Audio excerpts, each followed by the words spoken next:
আবেদন নিয়ে এলাম। আপনারা জানেন যে রূপা 2009 এর যে বকেয়া মহার্ঘ ভাতা সেই নিয়ে কেস চলছে। সেই কেস প্রায় 2.5 বছর হয়ে গেল, সুপ্রিম কোর্টে শুনানি হয়নি। আমরা রূপা 2019-এর যে বকেয়া, সেই বকেয়া নিয়েই আমরা রাস্তায় ছিলাম, এখনো আছি, লড়াই চলছে। বন্ধ হয়ে যাওয়া ডিএর চাকাটা কিছুটা হলেও লড়াই করে ঘোরাতে পেরেছি। তারপরে যখন দেখা গেল যে সুপ্রিম কোর্টে এই মামলা নিষ্পত্তি হচ্ছে না, এবং আমরা যখন বর্তমান রূপার বকেয়া নিয়েও যখন সরকারের সাথে আলোচনায় বসছি, তারা বলছেন যে এই বিষয়টা সুপ্রিম কোর্টের বিচারাধীন আছে, সুতরাং সেখানে শেষ হোক। যদিও সেটা ভ্রান্ত কথা, কিন্তু একটা বলার বাহানা পেয়ে যাচ্ছেন।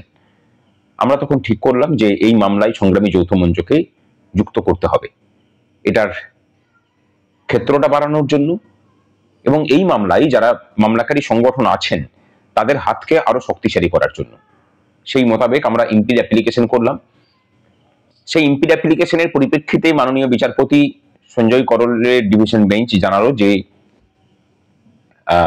আমাদেরকে আমাদের বক্তব্য শোনা হবে আগামী 7 তারিখে। আমাদের এই মামলার পরবর্তী শুনানি আছে 7ই মে। এই পরিস্থিতিতে আমরা ঠিক করেছি যে আমাদের মামলাতে মাননীয় হরিশ সালভেজি, তার সাথে গুরুকৃষ্ণ কুমার, তার সাথে নচিকেতা যোশী, সিদ্ধার্থ ব্যানার্জি, বিক্রম ব্যানার্জি, সুদীপ্ত দাশগুপ্ত, এরকম এক ঝাঁক আইনজীবীদেরকে আমরা কর্মচারীদের পক্ষ রাখার জন্য মামলায় যুক্ত করেছি। স্বাভাবিকভাবেই এই মামলার জন্য অর্থের প্রয়োজন। হরিশ সালভেজি আপনারা জানেন শুধু জাতীয় নয়, আন্তর্জাতিক মানের আইনজীবী, তাকে পাওয়াই যায় না। আমাদের মামলাতে তিনি থাকবেন, কিন্তু যেটা অসুবিধা হয়েছে, আমাদের পক্ষে কর্মচারী শিক্ষকদের কাছে পৌঁছানো সরাসরি সম্ভব হচ্ছে না।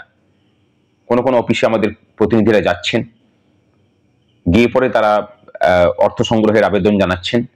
একটা কথা এখানে জানিয়ে রাখি, আমাদের অর্থ সংগ্রহ কিন্তু অনলাইন ছাড়া কোথাও নেওয়া হচ্ছে না। স্টেট ব্যাংকের account, Durgapur city centre branch, আমরা অনলাইনে নিচ্ছি এই কারণের জন্য যে এর পূর্বে সংগ্রামী যৌথ মঞ্চের ফান্ডের নাম করে অনেকে ফান্ড কালেকশন করে সেই ফান্ড সংগ্রামী যৌথ মঞ্চে জমা দেননি।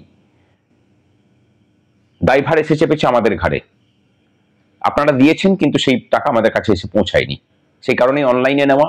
আর অনলাইনে নেওয়ার আরেকটা কারণ, হিসেবপত্র পেশে স্বচ্ছতার সুবিধা। এর আগে আপনারা জানেন যে কর্মচারীদের একটা পক্ষ আমাদের বিরুদ্ধে মিথ্যা মামলা করেছিলেন সরকারের কাছ থেকে ঠিকে নিয়ে। সেই সব বিষয়গুলো আমরা এড়াতে চাই, এবং আমরা সবসময় চেয়ে এসেছি যে স্বচ্ছতা থাকুক। বিগত 2.5 বছরের আন্দোলনে আমরা প্রায় 4 বার অডিট করিয়ে তার হিসেব দিয়েছি। ডিএ মামলার জন্য পৃথকভাবে হিসেব দেওয়া হবে। আপনারা সহযোগিতার হাত বাড়িয়ে দিন। এই মামলা আপনাদের, আমরা সকলে মিলে এই মামলায় জয়লাভ করব, কিন্তু আপনাদের আর্থিক সহযোগিতা ছাড়া যে আইনজীবীদের নাম করেছি তাদেরকে কিন্তু আপনাদের পক্ষ রাখার জন্য নামানো সম্ভব নয়।